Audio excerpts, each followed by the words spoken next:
चलो स्टार्ट किया जाए।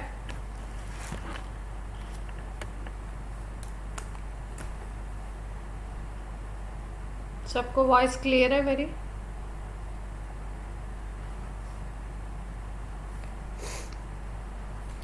लास्ट लेक्चर में शायद एक दो पॉइंट कुछ रह गए थे, तो उनको पहले कंप्लीट करवा देते हैं।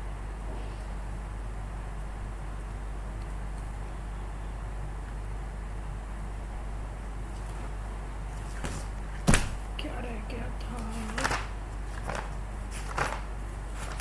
आज हम लोग नया टॉपिक करने वाले हैं, न्यूक्लियोफिलिक सब्स्टिट्यूशन। न्यूक्लियोफिलिक सब्स्टिट्यूशन पहले इसलिए करवा रही हूँ आपको फ्री रेडिकल कराने के बाद, क्योंकि अपने अल्कोहल और अल्काइल हैलाइड जो चैप्टर हम करने वाले हैं उसमें इसका बहुत ज़्यादा यूज़ होगा। ये रिएक्शन बहुत हमारे काम आने वाले हैं। कल हम लोगों ने फ्री रेडिकल करा था और उसमें हमने बात कर ली थी, मीथेन की बात कर ली थी। अगर यही हम लोग कराते हैं इथेन का हैलोजिनेशन या क्लोरीनेशन करवा दें हम लोग इथेन का, तो इथेन का क्लोरीनेशन भी सेम प्रोसीजर से होता है। एक एक हाइड्रोजन रिप्लेस होते जाएंगे और आपका एक एक क्लोरीन ऐड होता जाएगा। इस तरीके से C2H6 अगर इथेन है तो एक Cl आपका रिप्लेस हो जाएगा HCl के फॉर्म में और आपका C2H5Cl बन जाएगा। और ये प्रोसेस तब तक चलेगा अगर आप Cl2 को एक्सेस में लेते हो, क्लोरीन आपके पास एक्सेस में है, तो ये प्रोसेस तब तक चलता है जब तक सारे हाइड्रोजन रिप्लेस ना हो जाए।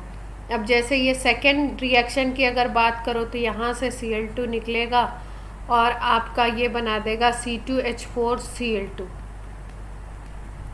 HCl फिर से रिलीज हो जाएगा। ऐसे ये रिएक्शन चलता रहेगा। कब तक चलेगा? जब तक आपका सारा हाइड्रोजन रिमूव ना हो जाए। रिएक्शन समझ पा रहे हैं क्या चल रहा है? मीथेन के पैटर्न पे है, बस डिफरेंस ये है कि यहाँ पे कार्बन 2 हैं और हाइड्रोजन 6 है, तो 6 के 6 आपको रिप्लेस करवाने हैं। और इन कंपाउंड्स के अगर नेम बोले जाएं तो नेम आप क्या कह सकते हो? जैसे ये कंपाउंड है, इसको आप क्या कह सकते हो जिसको मैंने अंडरलाइन किया है? नेम बताओ इसका। हेलो एल्केन है ये, तो इसका नाम क्या होगा?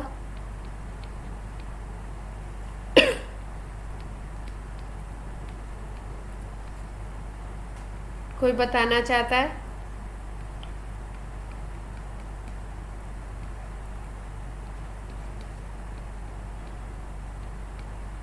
Trichloro ethane. हाँ, ट्राइक्लोरो इथेन ही होगा। हेलो एल्केन नाम लिखते हैं हम लोग तो ट्राइक्लोरो इथेन होगा।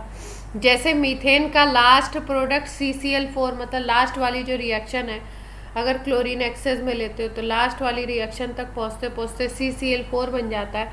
वैसे ही यहाँ पे C2Cl6 बन जाता है। अगर इसका स्ट्रक्चर देखो C2Cl6 का, तो आप ऐसे बोल सकते हो 2 कार्बन हैं और 6 क्लोरीन अटैच है, तो 3 क्लोरीन एक पे आप अटैच कर दोगे तो 1 2, या आप ऐसे कर सकते हो 1 2, क्या नाम लिखोगे इसका? IUPAC।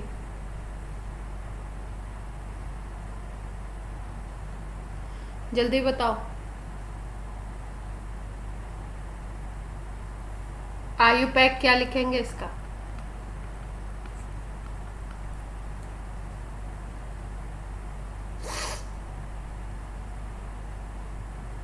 हेक्साक्लोरोइथेन तो होगा। पोजीशन तो बताओगे क्लोरीन कहाँ कहाँ पे है?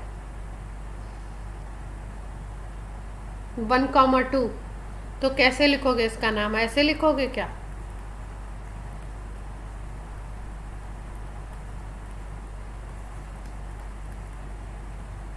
या ऐसे लिखोगे?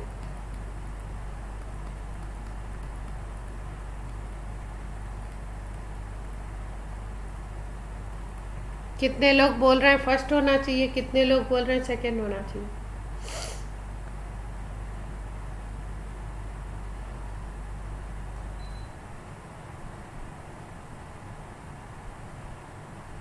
सेकंड होगा। ऐसे ही लिखेंगे हम लोग 1,2 हेक्साक्लोरो, ये थोड़ा अप्रोप्रिएट नहीं बनेगा, ऐसे बनाएंगे तो ये अप्रोप्रिएट बन जाएगा। तो लास्ट प्रोडक्ट, लास्ट रिएक्शन ये होता है अपना। पैटर्न सेम टू सेम चलेगा, जैसे कि उसमें रिएक्शन हुआ था, तो उसमें रिएक्शन में हमने, अगर हम फर्स्ट रिएक्शन की बात करें, केवल फर्स्ट रिएक्शन का अगर हम देखते हैं मैकेनिज्म,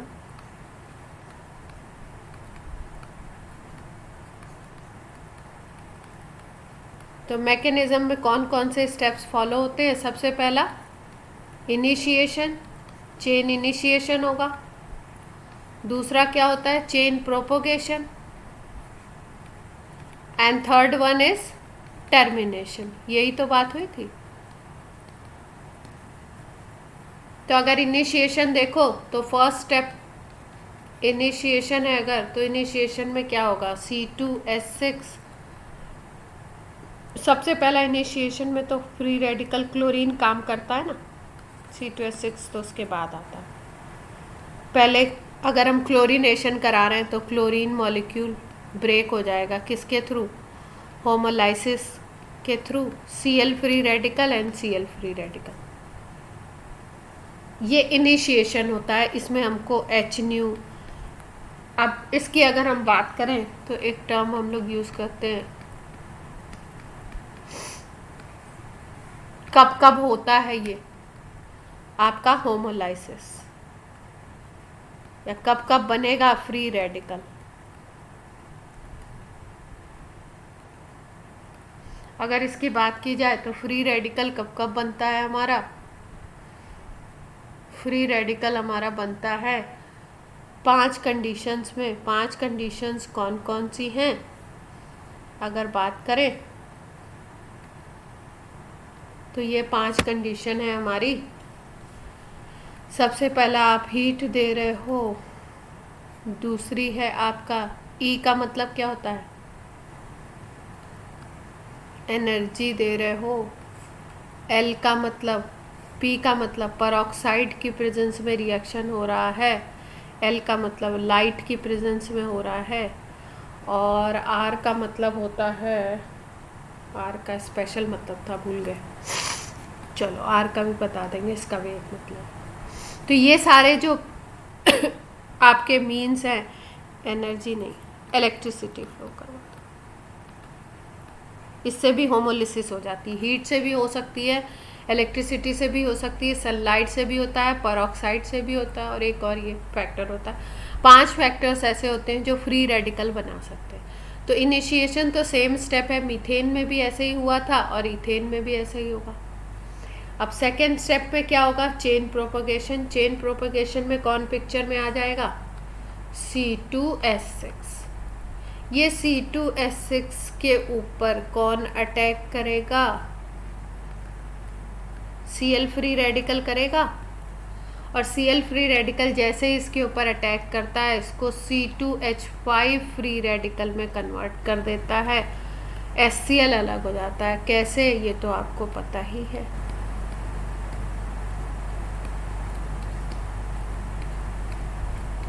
कोई भी एक बॉन्ड CH बॉन्ड ब्रेक हो जाएगा, ये वाला, ये कोई भी एक बॉन्ड होमोलिसिस के थ्रू ब्रेक होगा तो इसका इलेक्ट्रॉन इसके पास, और ये H फ्री रेडिकल बना लेगा।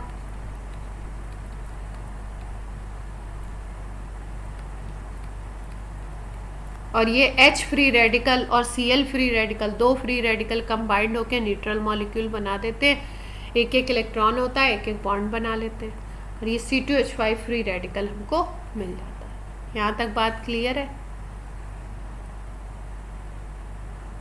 अब ये C2H5 जो फ्री रेडिकल है, ये आपका फ्री रेडिकल अब दूसरे Cl2 मॉलिक्यूल्स के साथ अटैच होगा, दूसरा Cl2 आएगा इसके पास, और ये फिर से Cl फ्री रेडिकल में कन्वर्ट होगा। तो एक Cl फ्री रेडिकल सेपरेट हो जाएगा और C2H5 के साथ एक Cl फ्री रेडिकल अटैच हो जाएगा।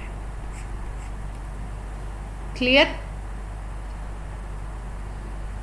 फिर उसके बाद थर्ड प्रोसेस कौन सा होगा, थर्ड की अगर हम बात करें तो थर्ड प्रोसेस आता है अपना टर्मिनेशन। टर्मिनेशन में क्या होता है, जितने फ्री रेडिकल बने हुए होते हैं वो आपस में रिएक्ट करते हैं।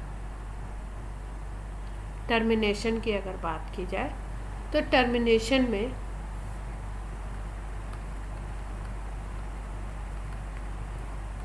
बात समझ आ रही है सबको? मीथेन का जैसे हुआ था सेम है भाई, यहाँ पे कार्बन और उसका डिफरेंस है बस। तो इसमें क्या होगा, फ्री रेडिकल्स जितने भी बने हुए वो कंबाइंड हो जाएंगे। अब C2H5 और C2H5 ये फ्री रेडिकल अगर कंबाइंड होता है तो यहाँ पे ब्यूटेन बन सकता है क्या? ऑप्शन है 4 कार्बन का कंपाउंड। जैसे वहाँ पे CH3 और CH3 कंबाइंड होकर के इथेन बनाए थे, यहाँ पे C2H5 और C2H5 कंबाइंड होकर के ये बना लेंगे C4H10 butane. Cl free radical की अगर बात करो तो वो फिर से Cl2 बना लेंगे। C2H5 फ्री रेडिकल और Cl फ्री रेडिकल की बात करो जो हो ही रहा था रिएक्शन में, तो ये C2H5 Cl बना लेंगे। इसका मतलब ये भी प्रोडक्ट होगा, ये भी प्रोडक्ट होगा, ये भी प्रोडक्ट होगा, मेन प्रोडक्ट ये होता है। ये ज़्यादा अमाउंट में बनता है, अमाउंट की बेसिस पे, अमाउंट और स्टेबिलिटी की बेसिस पे इसको डिसाइड किया जाता है कि कौन सा प्रोडक्ट ज़्यादा स्टेबल है, किसका अमाउंट ज़्यादा है, तो ये मेन प्रोडक्ट होता है या मेजर प्रोडक्ट। क्लियर है? इसी तरीके से नेक्स्ट स्टेप या उसका नेक्स्ट स्टेप में जो भी आपके ये कंपाउंड है उसके अकॉर्डिंग आप फ्री रेडिकल बना दोगे। और फ्री रेडिकल जैसे ये C2H4 Cl2 है, तो अगर इसमें देखो तो 2 कार्बन हैं, हाइड्रोजन कितने दिखाई दे रहे हैं? 4 दिखाई दे रहे हैं। तो किसी भी एक CH बॉन्ड को होमोलिसिस से ब्रेक कर दिया जाएगा और वो जनरेट हो जाएगा फ्री रेडिकल, और फिर उसके बाद क्या होगा, प्रोसेस सेम टू सेम होगा जैसे हो रहा था। क्लियर?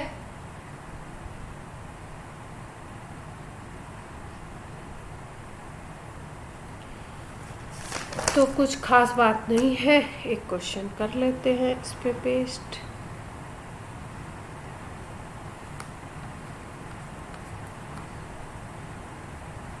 कोई रिएक्शन गिवन है, इसमें बोल रहे हैं if C2H6 is in excess, the product R, और ये दिया हुआ आपका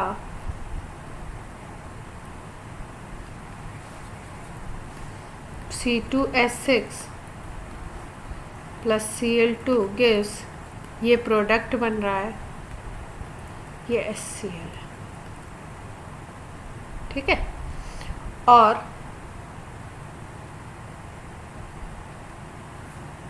product R P, product plus HCl, ये प्रोडक्ट बन रहा है। और क्वेश्चन में ऑप्शन क्या दिए गए हैं, बोल रहे हैं प्रोडक्ट, ये जो प्रोडक्ट है दैट कैन नेवर बी, क्या नहीं हो सकता है। ऑप्शन है आपके पास C2H5Cl, C2H4, C4H10 and none of these। 4 options दिए हुए, तो क्या नहीं बन सकता है।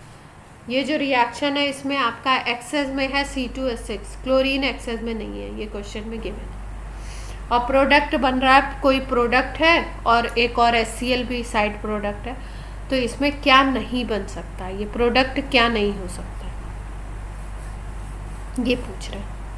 तो बताइए क्या क्या हो सकता है, सोचिए। अभी तो करा है हमने इसको।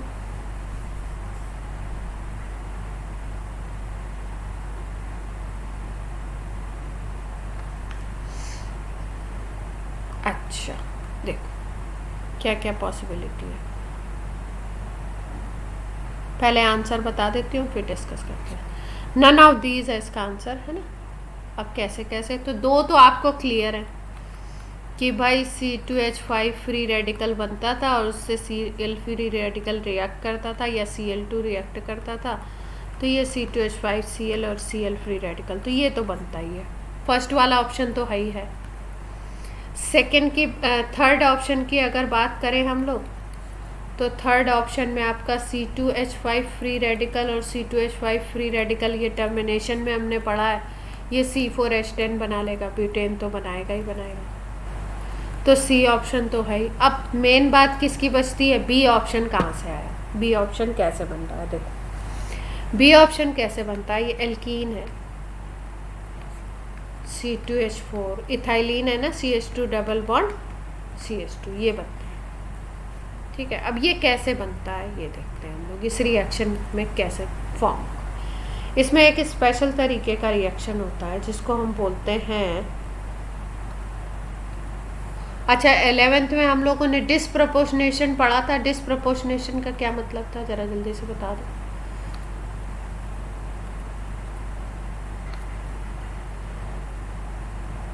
Oxidation and reduction. अच्छा ठीक है भाई, एक ही स्पीसीज का ऑक्सीडेशन भी होगा और उसी का क्या होगा, रिडक्शन भी होगा। तो यहाँ पे क्या होता है, इसी तरीके का कुछ प्रोसेस हमें दिखाई देता है।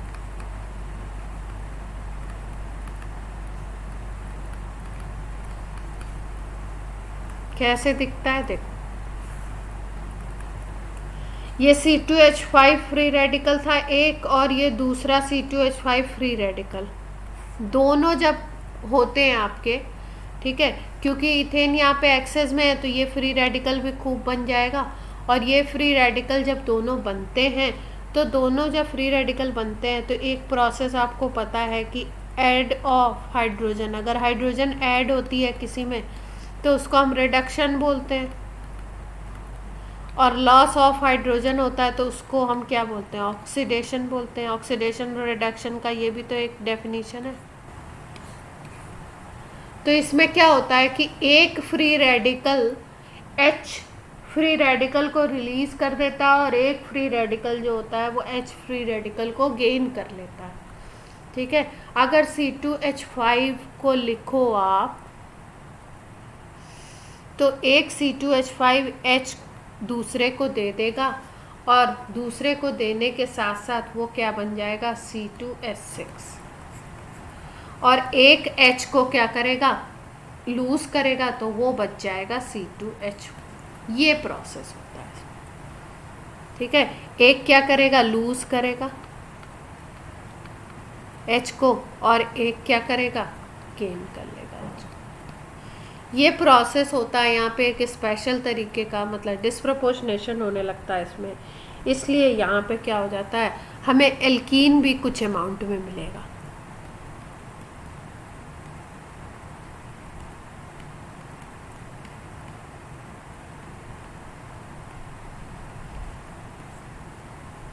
क्लियर है बात।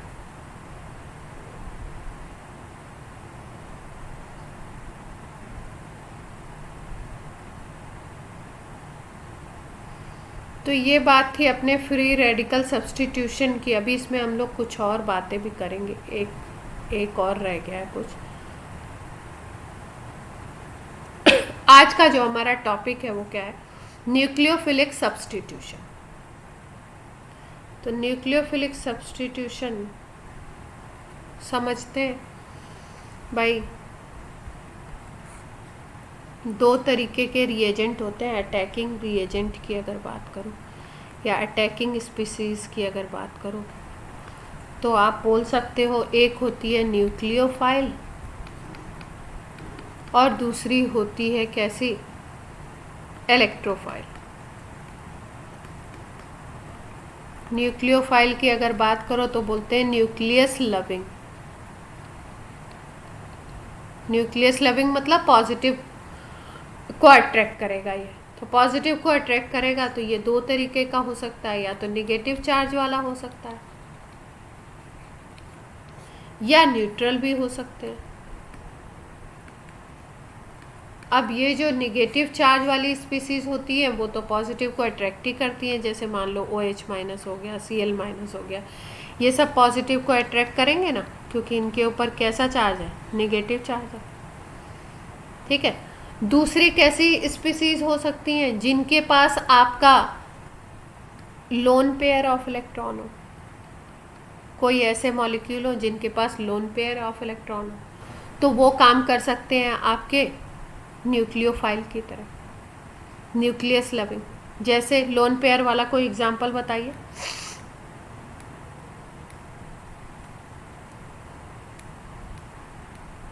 कोई ऐसा मॉलिक्यूल बताइए जिसके पास लोन पेयर हो, पता है आपको? BF3। BF3 के पास होता है नहीं होता? LP। BF3 तो डिफिशिएंट होता है ना, NH3 बोल सकते हो, है ना? वाटर भी बोल सकते हो क्या? LP होता है इनके पास। अब देखो इलेक्ट्रोफाइल का क्या मतलब है। इलेक्ट्रोफाइल का मतलब होता है कि negative charge loving, electron loving कह सकते हो। तो निगेटिव चार्ज लविंग जो स्पीसीज होगी वो कैसी होगी, वो पॉजिटिव चार्ज वाली हो सकती है। और कैसी हो सकती है, न्यूट्रल भी हो सकती है। अगर उसको न्यूट्रल होना है तो ऐसी होगी जिसके पास डिफिशियंसी होगी इलेक्ट्रॉन की। इलेक्ट्रॉन अगर डिफिशिएंट होगा तो इलेक्ट्रॉन कहीं से भी अगर किसी भी स्पीसीज में ज़्यादा है तो उससे ये लेना चाहेगा। और पॉजिटिव चार्ज स्पीसीज भी हो सकती है जिसको हम इलेक्ट्रोफाइल कह सकते हैं। तो आज का जो हमारा टॉपिक है वो किससे रिलेटेड है, न्यूक्लियोफिलिक सब्स्टिट्यूशन की बात हो रही, तो हम न्यूक्लियोफाइल के बारे में बात करेंगे आज पहले इसमें। अब सब्स्टिट्यूशन सबको पता ही है, सब्स्टिट्यूशन रिएक्शन क्या होता है, जल्दी से बताइए।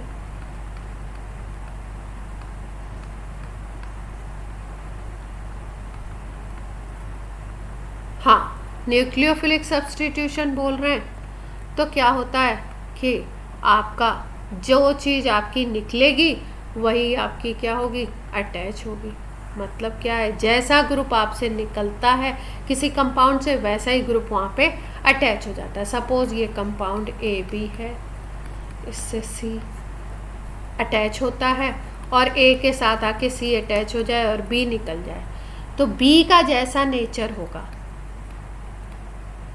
वैसा ही सेम नेचर क्या होगा, C का भी होगा। मतलब एक ही तरीके की स्पीसीज होंगी, वही एक दूसरे को सब्स्टिट्यूट कर सकती हैं, एक टाइप की होंगी। अगर एक न्यूक्लियोफाइल है तो दूसरा भी न्यूक्लियोफाइल होगा। मतलब न्यूक्लियोफाइल अटैक करेगा और न्यूक्लियोफाइल को NU लिखते हैं, और न्यूक्लियोफाइल ही क्या होगा, रिमूव होगा, निकलेगा। न्यूक्लियोफाइल को अगर देखो तो ऐसे -चार्ज से डिनोट करते हैं, न्यूक्लियस लविंग। तो कुछ मोटी मोटी बात समझ आई, न्यूक्लियोफिलिक सब्स्टिट्यूशन क्या है। जैसे एल्काइल हैलाइड हम लोग पढ़ेंगे तो RX है, ये हेलो एल्केन बोलते हैं इसको। X में आपका फ्लोरीन, क्लोरीन, ब्रोमीन, आयोडीन कुछ भी हो सकता है। इसके ऊपर अगर OH- अटैक कर देता है तो OH- अगर अटैक करेगा तो क्या होगा, ये मान लो यहाँ पे ROH बन गया और X- निकल गया। ठीक है। अब ये OH- ने अटैक किया, OH- अगर देखो आपका तो माइनस चार्ज वाला स्पीसीज है, तो ये न्यूक्लियस लविंग होता है, न्यूक्लियोफाइल होता है, NU बोल सकते हैं इसको। और यहाँ से न्यूक्लियोफाइल अगर निकल रहा है, अटैक कर रहा है, तो यहाँ से न्यूक्लियोफाइल निकलेगा तभी तो ये अटैच होगा यहाँ पे जाके। तो X भी कैसा होगा, न्यूक्लियोफाइल होगा, ये अटैक।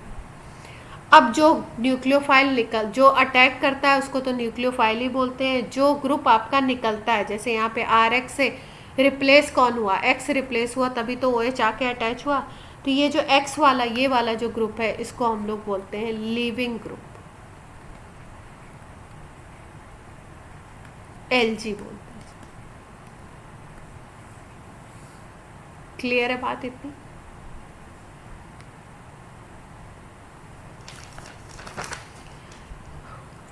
तो ये वाला जो ग्रुप होगा इसको हम क्या बोलेंगे, लिविंग ग्रुप बोलेंगे, Lg बोलेंगे। लिविंग ग्रुप निकलता है और आपका अटैकिंग रिएजेंट आता है।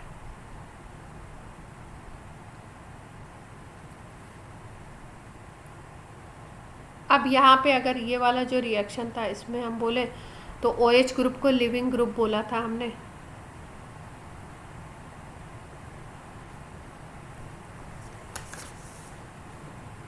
अब जैसे मान लो दूसरा कोई एग्जांपल हम ले लें, सपोज हम ले लेते हैं RNH3 प्लस, ये कोई कंपाउंड है, इसके पास कोई न्यूक्लियोफाइल आता है, न्यूक्लियस लविंग स्पीसीज आती है। न्यूक्लियस लविंग स्पीसीज आती है तो प्रोडक्ट ये RNU न्यूक्लियोफाइल अटैच हो जाता है NU इसके साथ और ये निकल जाता है बाहर। तो अब की बार अगर हम बोले तो लिविंग ग्रुप कौन सा था, ये वाला था Lg। अब ये जो Lg होता है, ये Lg ये निकला हुआ है, ये बाहर निकला है Lg। तो हम लोग देख रहे हैं कि ये जो बाहर निकला ग्रुप ये कैसा दिखाई दे रहा है, हमें न्यूट्रल दिखाई दे रहा है। तो लिविंग ग्रुप के लिए न्यूक्लियोफिलिक सब्स्टिट्यूशन में जो लिविंग ग्रुप की हम बात करते हैं, ये आपको नेगेटिव चार्ज वाला भी दिख सकता है और न्यूट्रल भी मिल सकता है। मतलब ऐसा नहीं होगा कि हमेशा नेगेटिव चार्ज वाली स्पीसीज ही बाहर निकलेगी, कभी ऐसा भी हो सकता है जब वो लिविंग ग्रुप कैसा हो, न्यूट्रल। क्लियर है बात?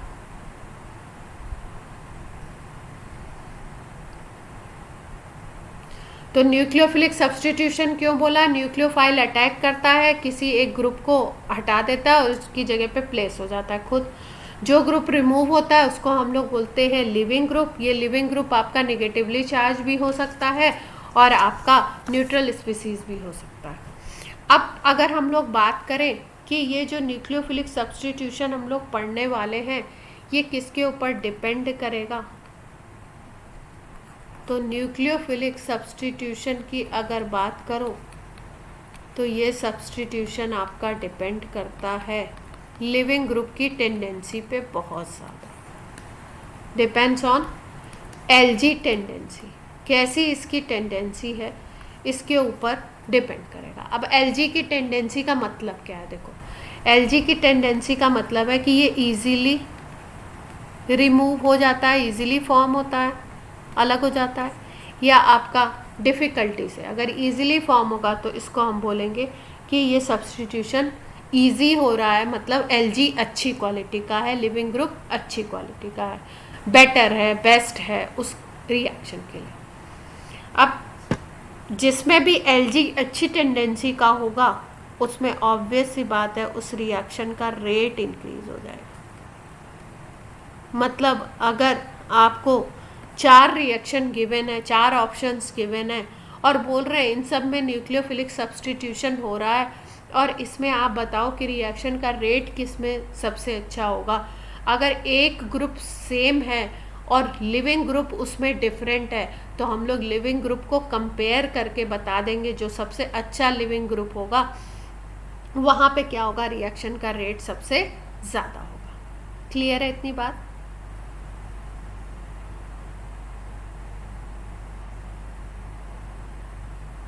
Yes, no?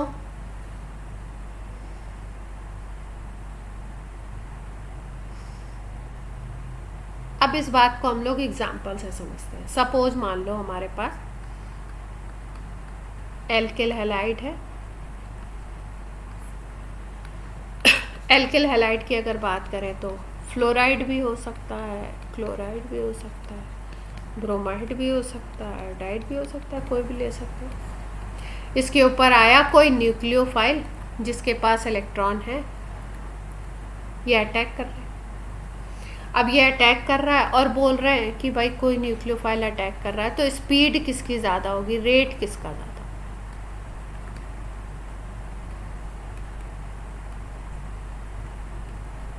किस रिएक्शन में?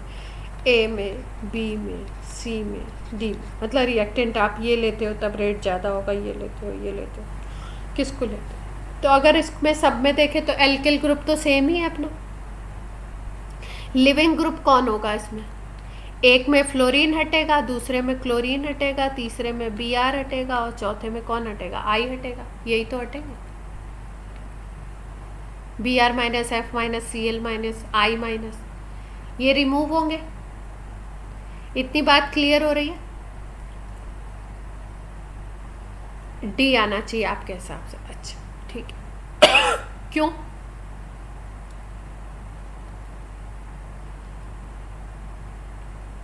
आई अच्छा,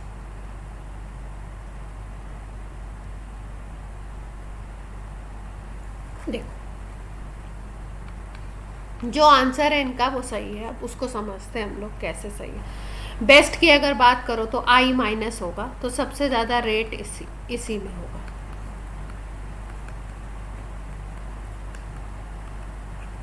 अगर हम Lg की टेंडेंसी की बात करें, लिविंग ग्रुप की टेंडेंसी की बात करें, तो सबसे अच्छी टेंडेंसी I माइनस की होगी, फिर Br माइनस की, फिर उसके बाद Cl माइनस आएगा, फिर F माइनस सबसे लास्ट में आएगा।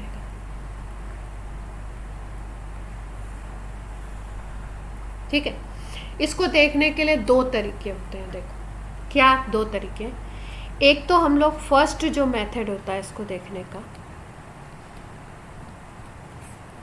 कि आपका जो लिविंग ग्रुप है उसको आप देखो कि वो स्टेबलाइज हो रहा है नहीं। अगर वो स्टेबलाइज हो रहा है ना, तो इसका मतलब क्या है, वो एनायन अगर स्टेबलाइज होता है, स्टेबिलिटी गेन करता है या उसकी स्टेबिलिटी अच्छी होती है, तो वो सबसे अच्छा लिविंग ग्रुप बोला जाएगा। या सेकंड तरीका है, एक और मेथड है, उसको हम लोग कैसे देखते हैं, कैसे कंपेयर करते हैं? उसमें हम लोग देखते हैं कॉन्जुगेट बेस। ये लिविंग ग्रुप जिस भी एसिड से बना हुआ है, Lg को ले लो, Lg जिस एसिड से फॉर्म है उस एसिड को कंपेयर करो कि वो सबसे अच्छा एसिड है। अगर वो बेस्ट एसिड होगा सब में, तो उसका जो Lg होगा उसको हम बोलेंगे कॉन्जुगेट बेस, और वो होगा वीक बेस। और जो भी वीक बेस होगा वो आपका गुड Lg या बेस्ट Lg की तरह काम करेगा। अब इस बात को समझते हैं थोड़ा सा। देखो जो आयंस बनते हैं इसमें स्टेबलाइज आयन कौन सा होगा? अगर स्टेबिलिटी की बात करें, जैसे एक में लिविंग ग्रुप I माइनस निकल रहा है, दूसरे में Br माइनस, तीसरे में Cl माइनस, इसमें कौन निकल रहा है? F minus. तो F क्या होता है? छोटा साइज होता है इसका, स्मॉल साइज है, आपको पता है। और यहाँ पे इलेक्ट्रॉन लोन पेयर ऑलरेडी होते हैं, एक इलेक्ट्रॉन और आ गया इसके पास, तो यहाँ पे छोटे से घर में बहुत सारे इलेक्ट्रॉन हैं, छोटी से प्लेस में, तो यहाँ पे रिपल्शन बहुत ज़्यादा होता है, इलेक्ट्रॉनिक रिपल्शन। तो इलेक्ट्रॉनिक रिपल्शन बहुत ज़्यादा होता है, इसलिए इन सब के कंपैरिजन में I minus, Br minus, Cl minus, इन तीनों के कंपैरिजन में यहाँ पे रिपल्शन बहुत ज़्यादा होता है, इसलिए ये क्या होता है, ये स्टेबलाइज नहीं होता है, कम स्टेबलाइज होगा इन सब के कंपैरिजन में। I में स्पेस बहुत ज़्यादा है, माइनस चार्ज, स्टेबलाइज हो जाएगा, तो ये आयन स्टेबलाइज हो जाएगा। और अगर ये स्टेबल होगा तो वो अच्छे Lg की तरह काम करेगा। और मैंने बताया कि लिविंग ग्रुप अगर अच्छा है तो रेट क्या होगा? हाई होगा। इतनी बात क्लियर हुई?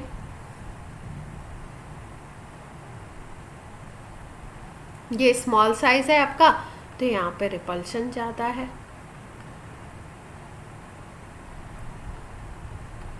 तो ये लेस स्टेबलाइज होगा। और यहाँ पे क्या हो गया? साइज बड़ा हो गया, तो यहाँ पे रिपल्शन क्या हो जाएगा? कम हो जाएगा, तो ये स्टेबल हो जाएगा।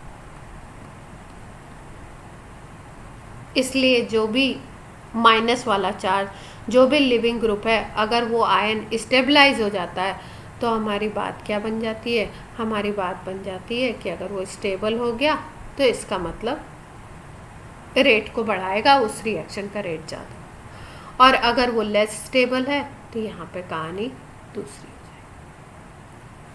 एक तो ऐसे समझ सकते हैं। दूसरा हमारा और अच्छा टूल है एक हमारे पास, सेकेंड मेथड। देखो एलजी आपको दिखाई दे रहे हैं कौन कौन से बने हुए हैं इसमें। आई माइनस बना है, बी आर माइनस बना है, सी एल माइनस बना है, एफ माइनस बना है। ठीक है, तो 11th में हमने एक conjugate acid conjugate base concept पढ़ा था। इसका अगर एसिड बनाओगे तो एच आई बन जाएगा, इसका एच बी आर, इसका एच सी एल और इसका एच एफ। देख पा रहे हो सब लोग? अब इन सब की एसिडिक स्ट्रेंथ को अगर हम देखें तो पी ब्लॉक में हमने पढ़ा था सबसे अच्छा एसिड इसमें कौन सा होगा? सबसे अच्छा एसिड अगर एसिडिक स्ट्रेंथ की बात की जाए तो सबसे अच्छा एसिड इसमें एच आई होता है। ठीक है, और अगर ये इसका एसिड है तो हम लोग एसिड का कॉन्जुगेट बेस निकालना जानते थे। अगर आपको कॉन्जुगेट बेस निकालना है तो उसमें से H माइनस कर दो, और किसी का कॉन्जुगेट एसिड बनाना हो तो उसमें H प्लस कर दो। यही तो हम बोलते थे कि भाई ये अमोनिया है या ये वाटर है, इसका हमको बनाना है कॉन्जुगेट बेस। तो जब भी बेस बनाना होता है तो क्या करते हैं हम लोग? H प्लस माइनस कर देते हैं, तो OH माइनस इसका कॉन्जुगेट बेस बन जाता है। और अगर इसका कॉन्जुगेट एसिड बनाना है तो H प्लस इसमें प्लस कर दो तो H3O प्लस बन जाता है। ऐसे ही तो बनाते थे कॉन्जुगेट एसिड और कॉन्जुगेट बेस पेयर। तो अगर ये हमारे पास आपके लिविंग ग्रुप हैं तो लिविंग ग्रुप का एसिड बना लो और उनकी स्ट्रेंथ देख लो। एसिड अगर अच्छा है तो उसका जो बेस होगा वो अपोजिट नेचर का होता है। जैसे एसिड मान लो अगर बेस्ट है, अच्छी क्वालिटी का है, तो उसका जो कॉन्जुगेट बेस बनेगा वो क्या होगा? वीक होगा। अगर ये स्ट्रॉन्ग है तो ये क्या होगा? वीक होगा। और जितना आपको वीक बेस मिलेगा ये उतना अच्छा वो लिविंग ग्रुप होता है। वीक बेस टेंडेंसी देखी जाती है इसमें कि कौन सा वीक बेस ज़्यादा है।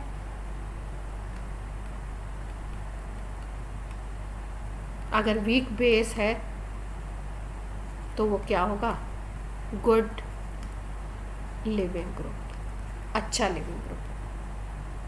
तो देख लेते हैं भाई, अगर हम इनकी बात करें तो ये बेस्ट एसिड है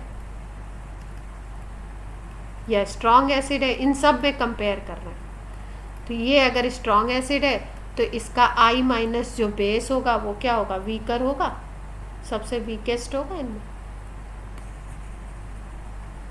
और ये अगर वीकेस्ट है तो क्या होगा? अच्छा लिविंग ग्रुप होगा।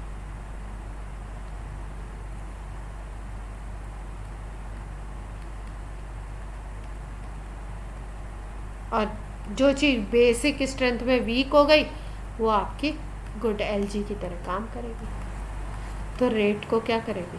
सबसे ज़्यादा इंक्रीज यही कराएगी। क्लियर है बात? तो इस तरीके का क्वेश्चन अगर हमें मिलता है कंपेयर करने के लिए तो हम क्या किस तरीके से उसको डील कर सकते हैं? या तो हम देख लें कि जो आपका माइनस वाला चार्ज वाला बन रहा है उसमें सबसे ज़्यादा स्टेबल कौन सा है। जो सबसे अच्छा ज़्यादा स्टेबल वो बेस्ट आपका एलजी होगा और वही आपका ज़्यादा बनने की टेंडेंसी होगी, तो रेट को वही इंक्रीज़ कराएगा, उसी रिएक्शन का रेट ज़्यादा होगा। दूसरी चीज़ हम लोग देख सकते हैं कि उसका आप एसिड बना दीजिए और सबके एसिड बना के उनकी एसिडिक स्ट्रेंथ अगर आपको पता है चेक कर लीजिए। जिसकी एसिडिक स्ट्रेंथ ज़्यादा होगी उसका बेस सबसे वीक होगा और वो सबसे अच्छा लिविंग ग्रुप होगा, उसमें रेट सबसे ज़्यादा। क्लियर?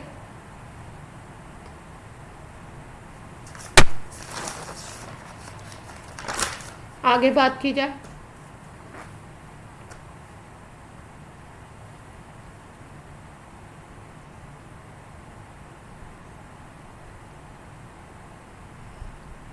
तो कुछ बातें यहाँ पे क्लियर हुई हमें कि भाई HI, फिर उसके बाद कौन आता है, HBr, HCl, HF, ये एसिडिक स्ट्रेंथ है।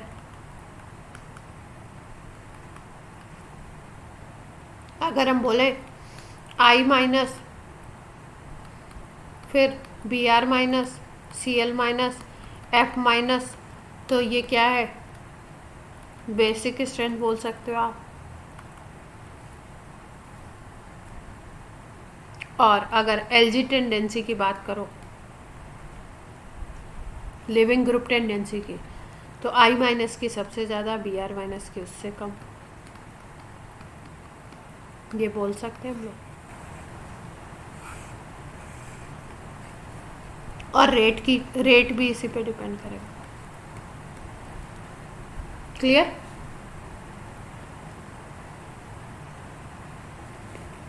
अब देखो,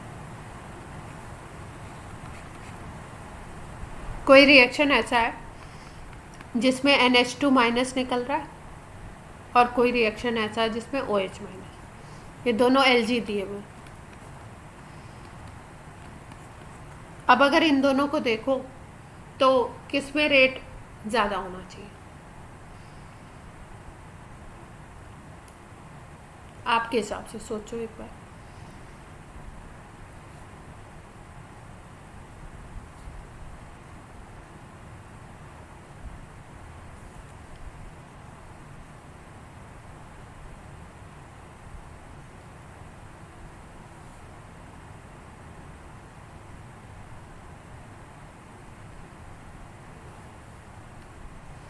किस में रेट ज़्यादा होना चाहिए, NH2 माइनस या OH माइनस?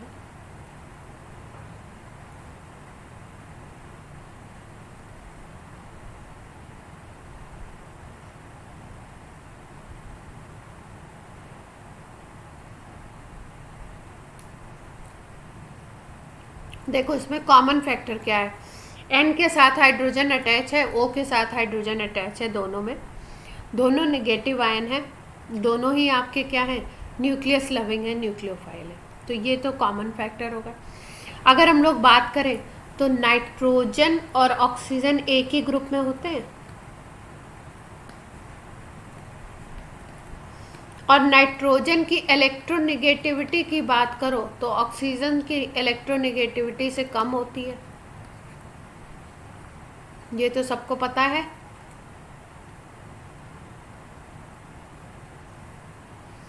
और अभी कुछ टाइम पहले हमने किसी लेक्चर में पढ़ा था कि निगेटिव चार्ज अगर मोर इलेक्ट्रोनेगेटिव एटम पे है तो वो ज़्यादा स्टेबल होगा सिस्टम,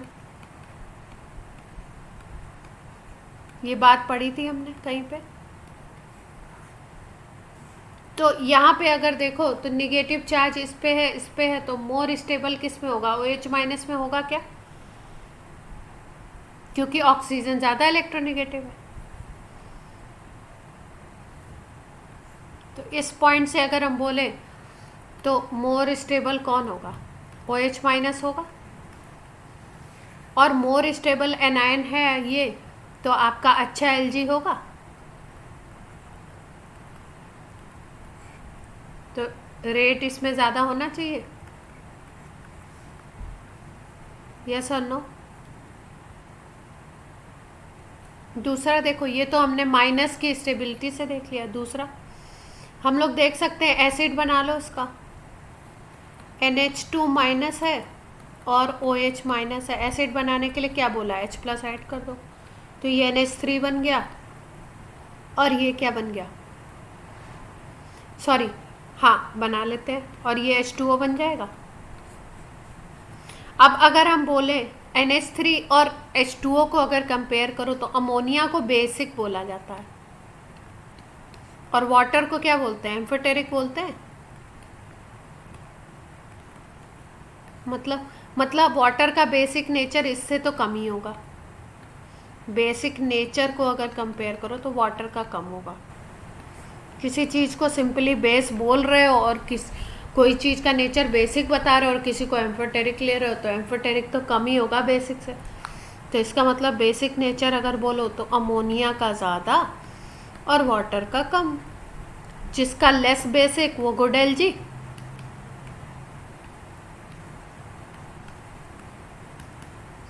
ठीक है, और उसके अकॉर्डिंग रेट क्या हो जाएगा, ज़्यादा हो जाएगा, इसके अकॉर्डिंग रेट इसका ज़्यादा हो जाएगा। क्लियर?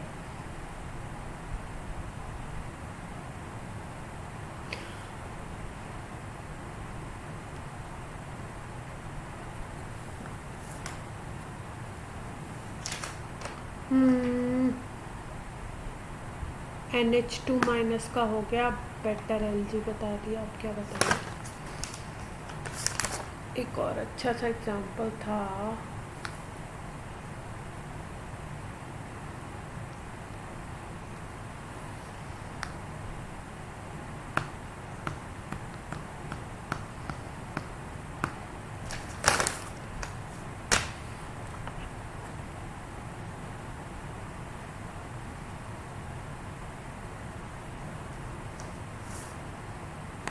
अब देखो एक और अच्छा सा एग्जांपल करते हैं।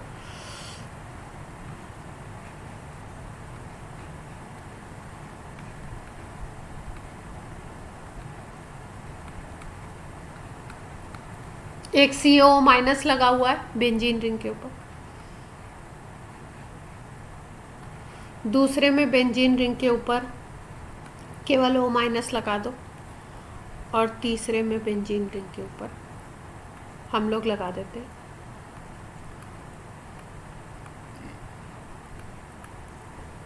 ठीक है SO2 माइनस। अब देखो इसमें बताना है हमको कि बेटर एलजी कौन है। न्यूक्लियोफिलिक सब्स्टिट्यूशन अगर होगा तो न्यूक्लियोफिलिक सब्स्टिट्यूशन में रेट कौन सबसे ज़्यादा बढ़ाएगा।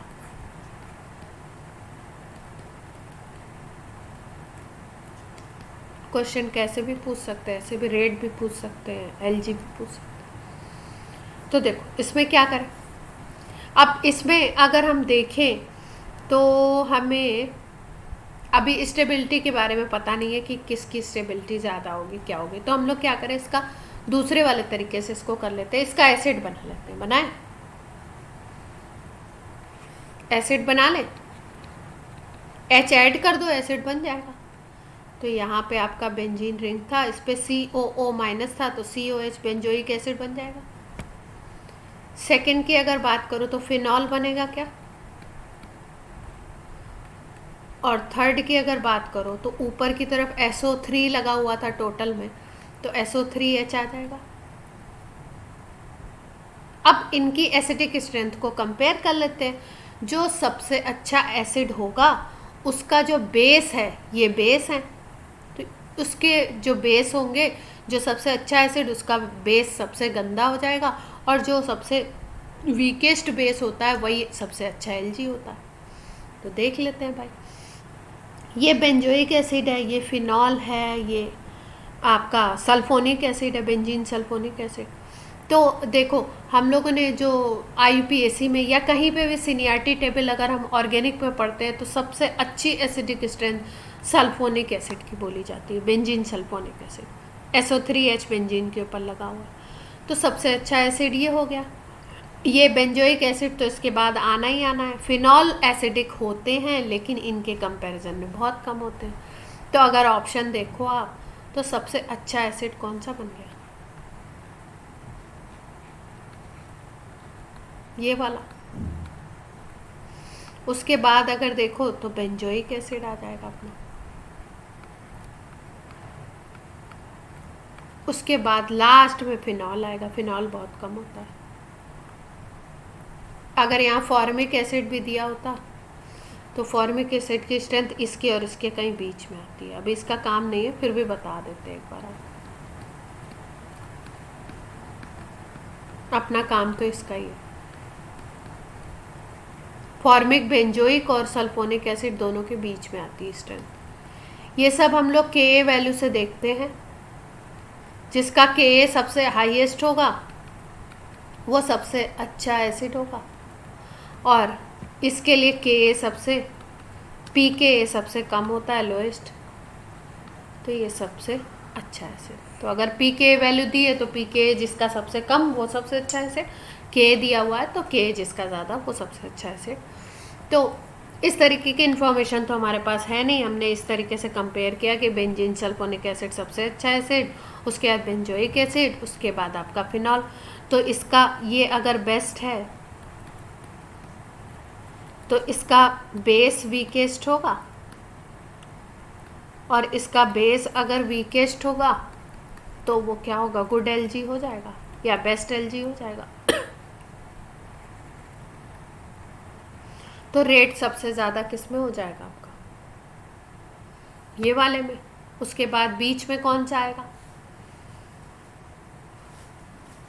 ए ऑप्शन आ जाएगा क्या?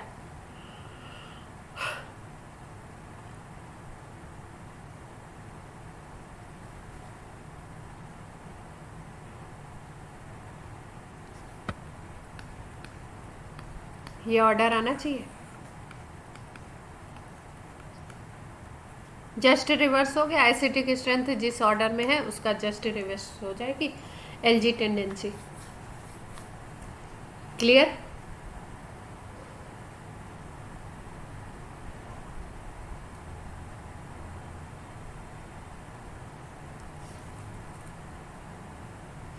अच्छा, क्लास में है कौन कौन?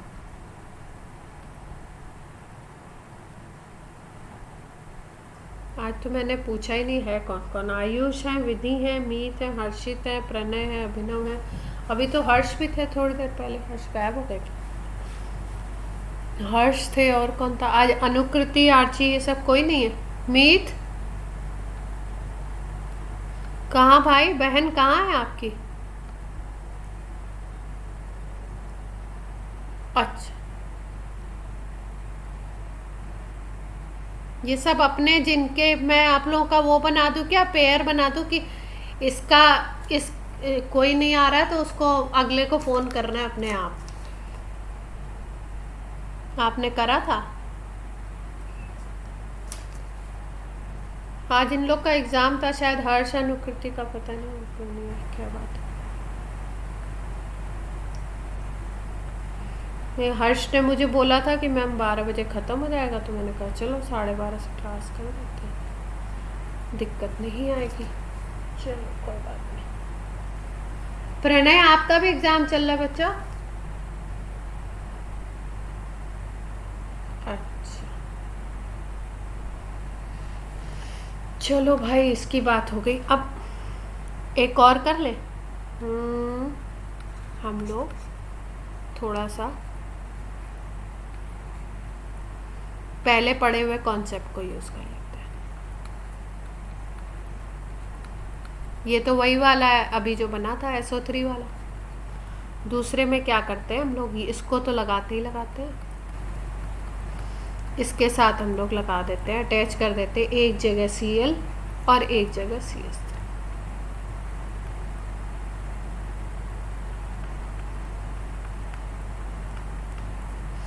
अब आपको ये तो पता ही है कि भाई अगर हम लोग क्या करते हैं, चार्ज को डिस्ट्रीब्यूट कराते हो, चार्ज को फैलाते हो एक जगह से दूसरी जगह, तो क्या होता है, स्टेबिलिटी बढ़ती है। और चार्ज को अगर हम लोग क्या करें, एक ही जगह लोकलाइज कर दें, एक ही जगह छोड़ दें, तो स्टेबिलिटी क्या होती है, डाउन होती है। तो पता ही है, ये हम लोग पहले पढ़ चुके हैं। अब ये अपने तीनों स्ट्रक्चर हैं, इसमें हमें देखना है एलजी टेंडेंसी। तो कैसे सोच सकते हैं इसको, कोई आइडिया है किसी के पास तो बताइए।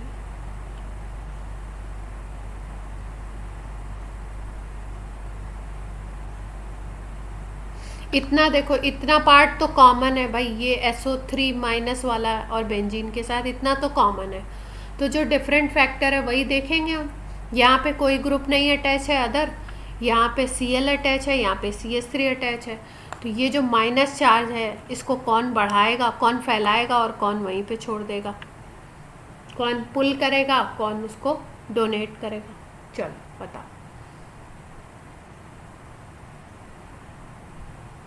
CS3 पुल करेगा। अच्छा, कोई और?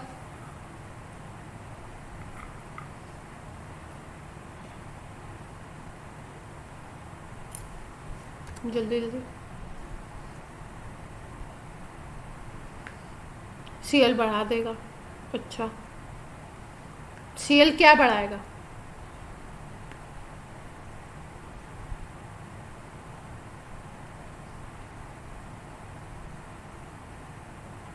अच्छा,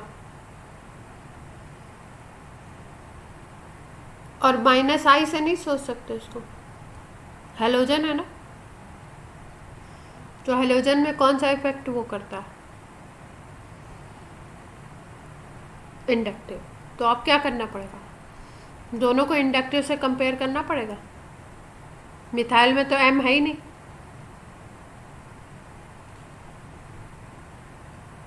ठीक है, तो किससे कंपेयर करें? इंडक्टिव से कर लें। चलो भाई करते।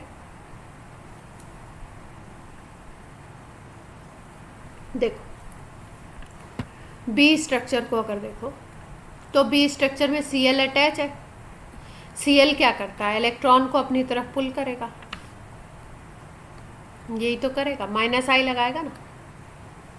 और अगर CH3 को देखो तो CH3 क्या करेगा? प्लस आई लगाएगा। यहाँ पे कोई भी ग्रुप नहीं है, तो जो माइनस आई लगाएगा वो क्या करेगा? इधर से रिंग से इलेक्ट्रॉन को खींचेगा। इलेक्ट्रॉन को जब खींचेगा तो ये माइनस चार्ज की टेंडेंसी होगी कि ये इधर आए, तो ये माइनस चार्ज क्या होगा? इधर से इधर, इधर से इधर, फिर डीलोकलाइज होगा। तो यहाँ पे माइनस चार्ज आपका डीलोकलाइज होगा। डीलोकलाइज का मतलब स्प्रेड होना, स्प्रेडिंग होगी। मोटी मोटी बात ये है, ये समझ आती है सबको? दूसरा अगर देखो यहाँ पे ग्रुप अटैच है CH3, तो CH3 क्या करता है? पुश करता है, प्लस आई लगाता है। तो CH3 अगर इलेक्ट्रॉन को रिंग पे पुश कर रहा है तो इलेक्ट्रॉन इधर की तरफ जाएंगे। तो इसका मतलब ये माइनस चार्ज तो यहाँ ऑलरेडी था, अब इलेक्ट्रॉन और उधर भेज रहे हो आप, तो यहीं पे इसको फोकस कर रहे हो इलेक्ट्रॉन को। तो इलेक्ट्रॉन की स्प्रेडिंग, इस माइनस चार्ज की स्प्रेडिंग नहीं हो रही है, ये माइनस चार्ज यहीं पे लोकलाइज हो जाएगा।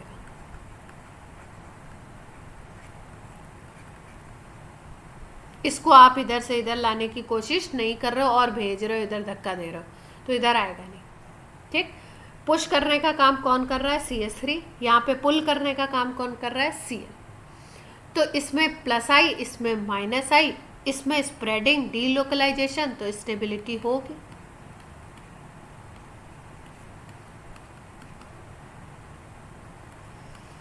और इसमें देखो तो इसमें स्टेबिलिटी डिक्रीज होगी। यहां तक बात क्लियर है?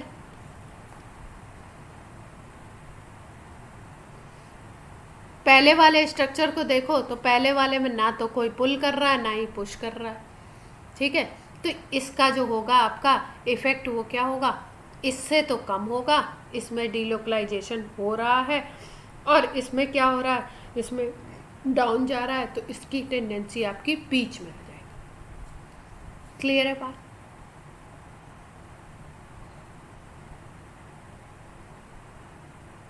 तो सेकेंड वाला स्ट्रक्चर सबसे ज़्यादा स्टेबल, फिर फर्स्ट वाले ए वाले स्ट्रक्चर में इंटरमीडिएट सी कंडीशन होगी, और सी वाले स्ट्रक्चर में क्या हो जाएगा? स्टेबिलिटी और डाउन हो जाएगी।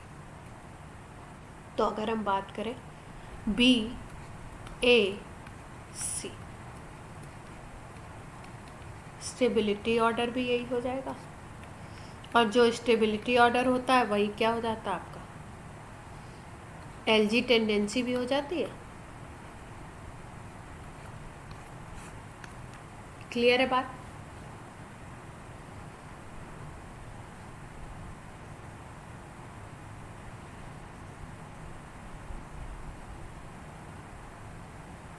विधि क्लियर है? जो जो लोग क्लास में हैं सबको बात समझ आती है? तो आगे बढ़े हम लोग। अच्छा भाई, अच्छा देखो ये ग्रुप जो होता है ना,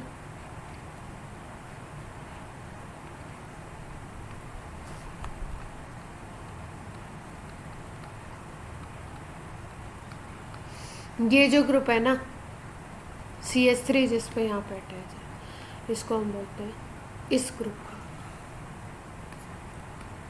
टॉसाइल ग्रुप।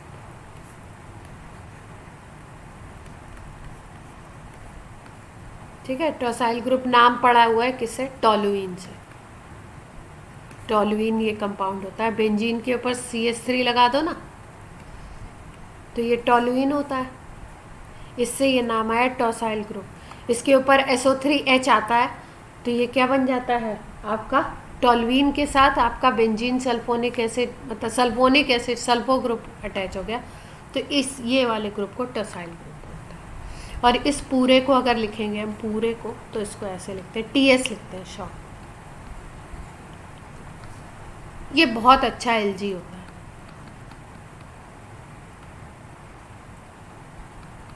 याद रखेंगे।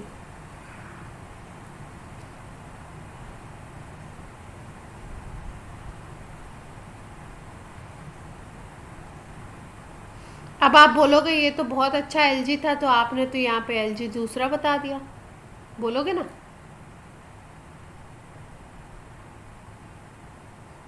है ना? तो ऐसा नहीं है, ये बाकी औरों के कंपैरिजन में। अब यहाँ पे हेलोजन लगा दिया तो बात उल्टी पड़ गई। ठीक है, नॉर्मली ये अच्छे Lg की कैटेगरी में आ जाता है, लेकिन इसके भी पापा लगा दिए गए, यहाँ पे Cl लगा दिया गया, तो बात क्या हो गई? अलग हो गई। क्लियर बात?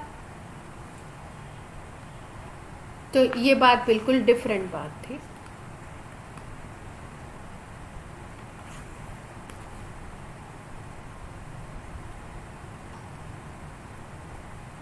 अब देखो, अब जो हम लोग न्यूक्लियोफिलिक सब्स्टिट्यूशन पढ़ने वाले हैं, ये तो सिंपल Lg की बात हो गई, लिविंग ग्रुप कैसे काम करेगा उसके ऊपर डिपेंड करेगा मैकेनिज्म इसका। न्यूक्लियोफिलिक सब्स्टिट्यूशन में मेनली जो हम पढ़ने वाले हैं वो SN1 पढ़ने वाले हैं। SN1, SN2, SNI, SNR बोलते हैं, SNAR, इसको बोलते हैं न्यूक्लियोफिलिक सब्स्टिट्यूशन यूनिमॉलिक्यूलर। पहले यूनिमॉलिक्यूलर बोलते हैं, मैंने लास्ट में लिख दिया।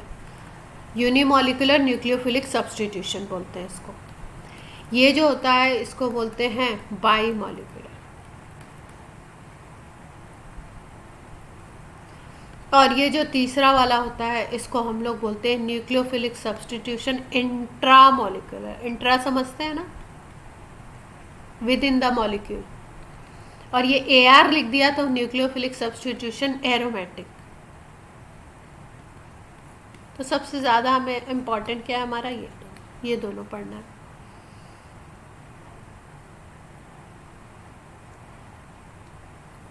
तो सबसे पहले स्टार्ट करते हैं SN1। टाइम बता दीजिए जरा, क्या हो रहा है? 1:42। चलो भाई, आज की क्लास हमको ऑफ करनी पड़ेगी क्योंकि एक और क्लास है हमारी। तो हम लोग नेक्स्ट क्लास में SN1, SN2